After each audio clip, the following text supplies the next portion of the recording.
Israeli finance minister का कहना है कि अगर सऊदी अरबिया इजराइल और फ़लस्तीन के बीच नॉर्मलाइजेशन चाहता है और इस बुनियाद पर नॉर्मलाइजेशन चाहता है कि फ़लस्तीन को स्टेट का दर्जा दिया जाए, तो उनका कहना है कि उनकी तरफ से ना है। और उनका कहना है कि तुम रेगिस्तान में ऊँट चराओ सीधा, और वो लोग कंटिन्यू अपना स्टेट डेवलपमेंट करेंगे और उनको क्या करना है उन्हें पता है, वो लोग अच्छे से करेंगे क्या करना है। האם אם סעודיה אומרת לנו נורמליזציה בתמורה למדינה פלסטינית, חברים, לא תודה, תמשיכו לרכב על גמלים על החול במדבר בסעודיה, אנחנו נמשיך להתפתח באמת עם כלכלה וחברה ומדינה ואת כל הדברים הגדולים והנהדרים שאנחנו יודעים לעשות.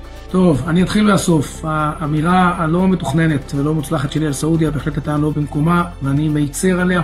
אבל כמו שאני לא רוצה חלילה לפגוע בסעודים, אני מצפה ממנו לפגוע בי, לא לפגוע בנו. שלום שמבוסס על שקר, של מדינה פלסטינית שלעולם לא תקום, פשוט לא יקום.